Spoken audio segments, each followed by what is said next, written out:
நம்ம சூரியனை மையமாக கொண்டு 8 கோள்கள் சுற்றி வருது. இதுல முதல் 2 கோள்களான புதன் மற்றும் வெள்ளிக்கு தவிர மற்ற எல்லா கோள்களுக்கும் துணைக்கோள்கள் உண்டு. எக்ஸாம்பிளுக்கு பூமியை நிலா எப்படி துணைக்கோளாக கொண்டு சுற்றி வருதோ அதே மாதிரி மற்ற கிரகங்களையும் ஒன்றுக்கும் மேற்பட்ட நிலாக்கள் சுற்றி வருது. இந்த நிலாக்களை துணைக்கோள்கள் அப்படின்னு சொல்லலாம். இது ஒரு இயற்கையான நிகழ்வு. இதே மாதிரி மனிதர்களால் செயற்கையா ஒரு பொருள் உருவாக்கப்பட்டு அந்த பொருள் பூமியையோ அல்லது வேறு கிரகத்தையோ சுற்றி வந்தா அது செயற்கையான நிகழ்வு. இதைத்தான் செயற்கை கோள் அப்படின்னு சொல்றோம். Welcome viewers. நம்மள சில பேருக்கு ராக்கெட்டுக்கும் சேட்டலைட்டுக்கும் வித்தியாசம் தெரியாம இருக்கும். தப்பு இல்லை, எல்லாருக்கும் எல்லா விஷயம் தெரிஞ்சிருக்க வேண்டிய அவசியமும் இல்லை, கட்டாயமும் இல்லை. ஸோ தெரியாதவங்களுக்கு ஒரு சின்ன எளிமையான விளக்கம். இப்போ நீங்க பார்த்துட்டு இருக்கிறது தான் செயற்கைக்கோள். பூமியையோ அல்லது வேறு கிரகத்தையோ சுற்றி வந்து நமக்கு தேவையான தகவல்களை டேட்டாவா தருது. இப்போ பார்க்கறது ராக்கெட். விண்வெளிக்கு போனதும் ராக்கெட்ல இருந்து சேட்டலைட் தனியாக பிரிகிற வரைக்கும் தான் ராக்கெட்டோட உதவி தேவைப்படும். ஸோ பூமியில இருந்து செயற்கைக்கோளை விண்வெளிக்கு அனுப்புறது மட்டும்தான் ராக்கெட்டோட வேலை. செயற்கைக்கோள் ராக்கெட்டை விட்டு பிரிஞ்சதுக்கு அப்புறமா தொடர்ந்து விண்வெளியில மிதந்த மாதிரியே நமக்கு தகவல்களை அனுப்பிட்டு இருக்கும். சரி, பூமியில இருந்து அனுப்பப்பட்ட செயற்கைக்கோள் பூமியோட ஈர்ப்பு விசை காரணமா திரும்பவும் எப்படி பூமிக்கே வராம தன்னோட ஆர்பிட்ல சுற்றி வருது? இதை நம்ம தெரிஞ்சுக்கணும் 2 கான்செப்டுகளை பார்த்தாகணும். ஒன்று கிராவிட்டி, 2வது சென்ட்ரல் ஃபிகர் ஃபோர்ஸ். இதுல கிராவிட்டி என்றது நம்ம ஒரு கல்லை எடுத்து மேல் நோக்கி வீசினா அது திரும்பவும் பூமியில வந்து விடும். இது கிராவிட்டி. சென்ட்ரல் ஃபிகர் ஃபோர்ஸ் என்றது அதே கல்லை எடுத்து ஒரு கயிறுல கட்டி சுற்ற ஆரம்பிச்சோன்னா அது ஒரு சரியான வட்டப்பாதையில சுற்றி வரும். எப்போ நம்ம அந்த கயிறை ரிலீஸ் பண்றோமோ அப்போ அந்த கல் தன்னோட பாதையை மாற்றிக்கும். இது சென்ட்ரல் ஃபிகர் ஃபோர்ஸ். ஸோ எப்போ ஒரு ஆப்ஜெக்ட் இந்த கிராவிட்டியும் சென்ட்ரல் ஃபிகர் ஃபோர்ஸையும் ஒன்னா பேலன்ஸ் பண்ணுதோ அப்போ அந்த ஆப்ஜெக்ட் இந்த எர்த்தை கரெக்டான ஒரு சரியான வட்டப்பாதையில சுற்றி வரும். இதுதான் சேட்டலைட் பண்ணுது. சரி, செயற்கைக்கோள்னா என்னன்னு பார்த்தோம், அது பூமி எப்படி சுற்றி வருதுன்னு பார்த்தோம். அடுத்து செயற்கைக்கோள்ல என்னென்ன வகைகள் இருக்கு, அதுல இருக்கிற வேரியஸ் காம்போனன்ட்ஸ் என்னென்னு ஒவ்வொன்றா பார்க்கலாம். டெலிகம்யூனிகேஷன் சேட்டலைட், தகவல் தொடர்பு செயற்கைக்கோள். நம்ம அன்றாடம் பயன்படுத்தக்கூடிய டிவி, மொபைல், இன்டர்நெட் வசதிகள் எல்லாம் இந்த சேட்டலைட் மூலமா தான் நமக்கு சிக்னலா கிடைக்குது. ரிமோட் சென்சரிங் சேட்டலைட், பூமியில ஏற்படக்கூடிய பருவநிலை மாற்றம், பூமிக்கு அடியில் இருக்கிற கனிம வளங்கள் மற்றும் புவியியல் ஆராய்ச்சிகளுக்கு இந்த மாதிரியான செயற்கைக்கோள்களை கொண்டு தெரிஞ்சுக்க முடியும். நேவிகேஷன் சேட்டலைட், கப்பல் மற்றும் விமான பயணத்திற்கு வழிகாட்ட, அதாவது சி அண்ட் ஏர்வேஸ்க்கு நேவிகேஷன் சிஸ்டமா பயன்படுத்தவும், பிறகு மொபைல்ல பயன்படுத்தக்கூடிய ஜிபிஎஸ் தொழில்நுட்பத்துக்கும் இந்த மாதிரி சேட்டலைட் உதவி புரியுது.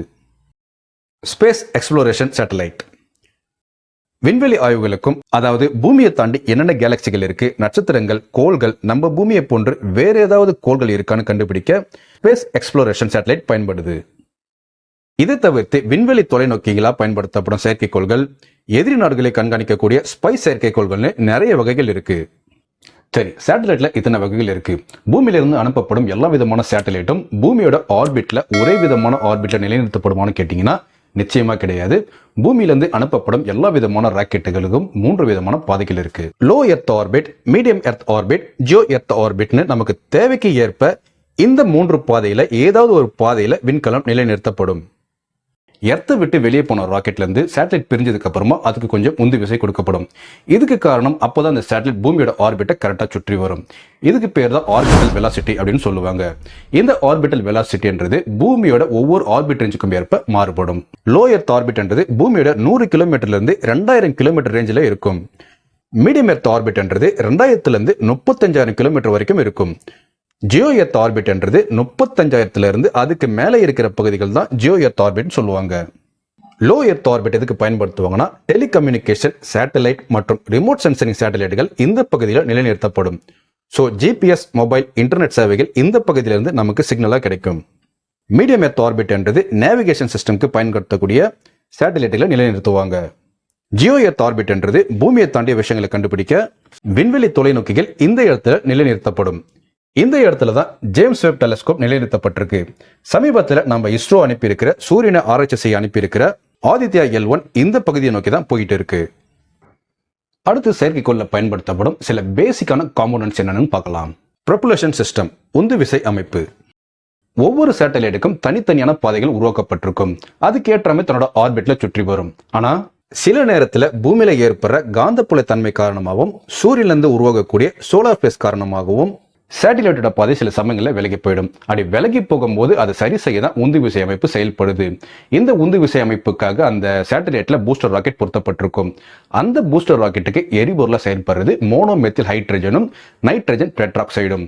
ஸோ பாதை விலகி போகும் சமயத்தில் அந்த ராக்கெட்டை பர்ன் பண்றது மூலமா திரும்பவும் சேட்டலைட் அதோட ஆர்பிட்ல ஃபிக்ஸ் செய்யப்படும். Thermal control system. பூமியிலிருந்து சேட்டலைட் அனுப்புனதுலேருந்து அது ஆயில் முடிகிற வரைக்கும் தொடர்ந்து ஒர்க் ஆகிட்டு தான் இருக்கும். ஸோ அதனால உள்ளே இருக்கிற அதோட காம்பனன்ட்ஸ் ஹீட் ஆகும் இல்லையா, அப்படி அளவுக்கு அதிகமாக ஹீட் ஆகாமல் தடுக்க தான் தெர்மல் கண்ட்ரோல் சிஸ்டம் இருக்கு. இதில் பாலிமைட் அல்லது பாலிஸ்டர் கோட்டட் கொண்ட அலுமினியத்தால் பயன்படுத்தப்பட்டிருக்கும். அடுத்து கம்யூனிகேஷன் சிஸ்டம். சேட்டலைட்ல ரொம்ப முக்கியமான பாகம் இதுதான். ஏன்னா தகவல் தொடர்புக்கு பயன்படுத்தப்படும் எல்லா முக்கியமான டிவைஸும் இந்த இடத்துல தான் பொருத்தப்பட்டிருக்கும். தரை கட்டுப்பாட்டு அமைப்பிலிருந்து பெறப்படும் தகவல்கள் அதற்கு ஏற்ற மாதிரி மெசேஜ் ரிசீவ் செய்து திரும்பவும் அதற்கு பதிலளிக்கவும் இந்த பகுதியில் தான் நடக்குது. அடுத்து கமாண்ட் அண்ட் கண்ட்ரோல் சிஸ்டம். சிம்பிளா சொல்லணும்னா இதுதான் சேட்டலைட்டோட மூளை. சேட்டலைட்ல ஏதாவது பிரச்சனை ஏற்பட்டுச்சுன்னா உடனடியாக அதை கண்காணிச்சு சரி செய்யக்கூடிய பகுதி இதுதான். இதுல பொருத்தப்பட்டிருக்கும் டிராவலிங் கண்ட்ரோலிங் எலிமெண்டரி சிஸ்டம் ஒட்டுமொத்த சேட்டலைட்டையும் கண்காணிச்சுட்டு இருக்கும். Power control. ஒரு சேட்டலைட்டுக்கு 2 பக்கமும் சோலார் பேனல்ஸ் இருக்கும். சூரியன்லேருந்து வரக்கூடிய ஆற்றலை சோலார் பேனல்ஸ் உள்வாங்கி பேட்டரியில் ஸ்டோர் பண்ணி வச்சுக்கும். இதில் ஸ்பெஷல் சென்சார் பொருத்தப்பட்டிருக்கிறதால சூரியன் எந்த பக்கம் இருக்கோ அந்த பக்கம் சோலார் பேனல்ஸ் திரும்பி சூரிய எனர்ஜியை எடுத்துக்கும். பூமியை சுற்றி வரும்போது நிலா சம்டைம்ஸ் சூரிய ஒளியை தடுத்துரும். இதனால சோலார் பேனல்ஸ் ஒர்க் ஆகாது. அந்த டைம்ல பேட்டரியில் சேமித்து வைத்த மின்சாரம் சேட்டலைட் ஒர்க்காக யூஸ் பண்ணிப்பாங்க. ஒரு சேட்டலைட்டோட ஆயுட்காலம் 5 வருஷத்துலேருந்து அதிகபட்சமாக 10 வருஷம் வரைக்கும் இருக்கலாம். ஒரு சேட்டலைட்டோட ஆயுள் முடியும் போதோ அல்லது விண்கல் மாதிரி ஏதாவது தாக்கப்பட்டதுனா பிரச்சனை ஏற்படும் போதோ பூமியில் இருக்கிற கமாண்ட் சென்டர் மூலமா அதோட ஆர்பிட்டல் வெலாசிட்டியை குறைச்சி பூமியை நோக்கி வர வைப்பாங்க. ஸோ பூமிக்குள்ள என்ட்ராகும் போது ஏர் மாலிகுல் ரெசிஸ்டன்டால அதிக அளவு உராய்வு ஏற்பட்டு அந்த சேட்டலைட் எரிஞ்சு சாம்பல் ஆயிடும். இது ஒரு டைப்.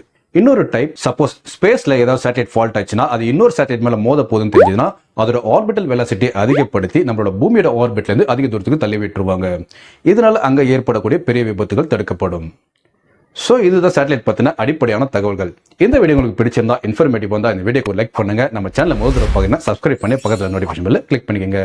மீண்டும் வேறொரு வீடியோவில் சந்திக்கும் வரை until signing off from mister science Tamil.